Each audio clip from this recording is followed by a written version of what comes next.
Hey folks, my name's Ed Travers. My pronouns are he, him, and his. I'm an Anglican priest serving in the beautiful parish of St. Margaret of Scotland that sits on the ancestral and on the unceded territory of the Mi'kmaq people. Gwe. So as you can see, I am out of my office today.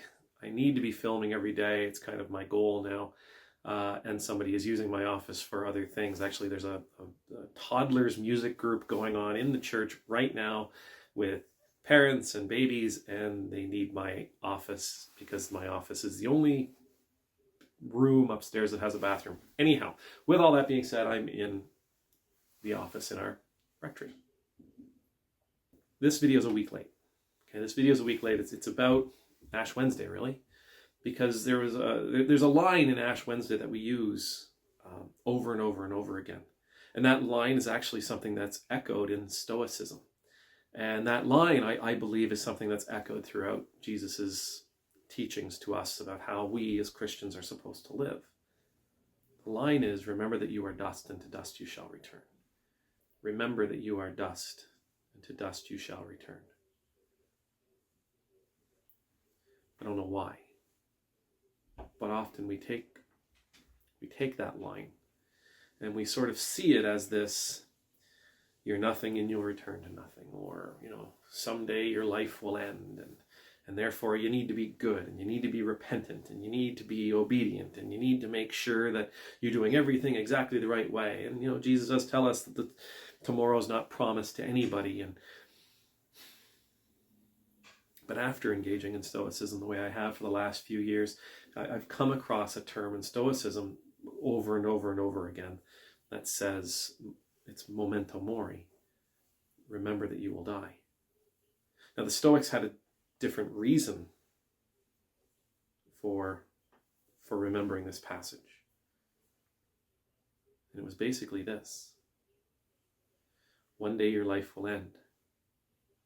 It happens to everybody. But between now and then, it's up to you to live. And when I applied that to this thought of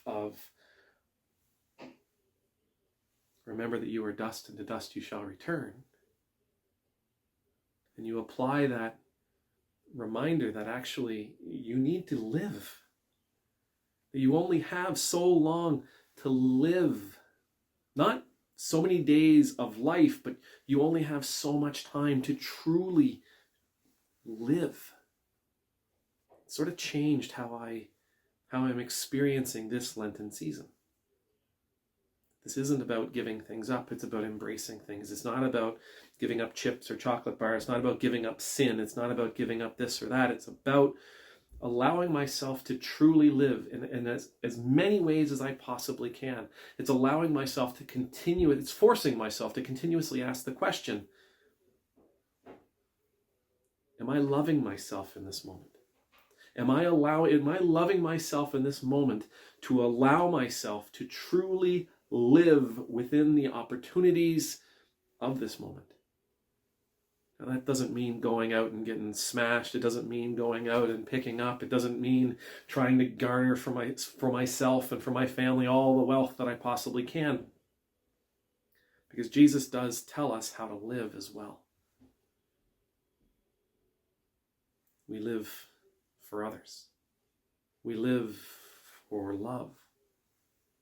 I should love myself so much that I allow myself the opportunities to love others. I love myself so much that I allow myself the pleasure of serving others. I love myself so much that I allow myself to indulge in taking care of those people around me. Now, if you've been following me, you know this is kind of a thing for me.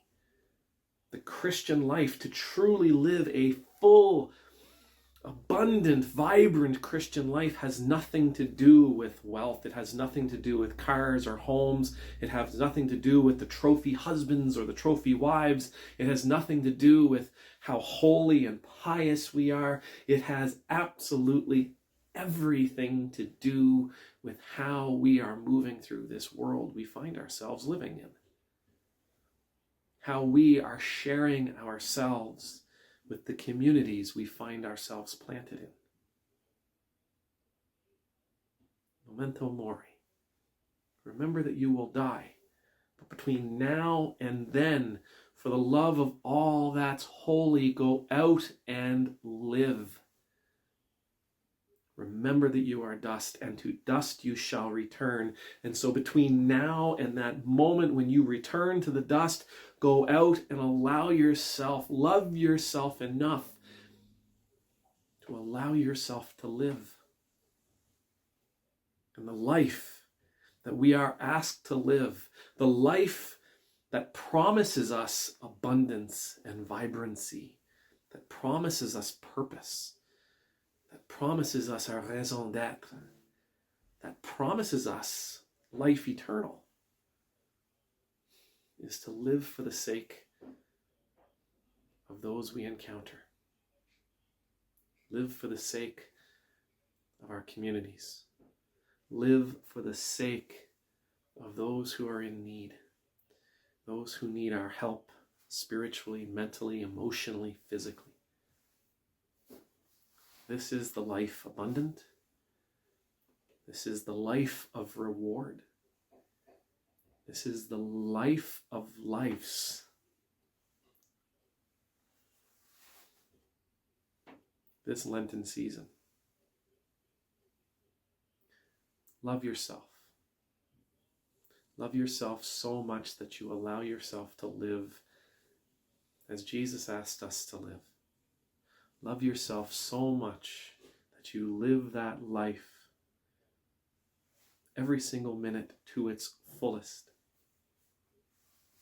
so that you can embrace all that is available to you.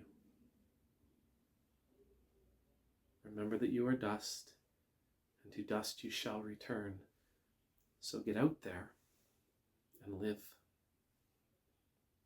May the Lord bless you. May the Lord keep you. May the Lord's face be made to shine upon you and be gracious to you. May the Lord's countenance be lifted up to you. May you always know the peace of being in the Lord's presence. And I pray that you will feel your heart bursting within you as you live the life that you've been called to live, as you love yourself enough to live the life you've been called to live. Amen. Numultus.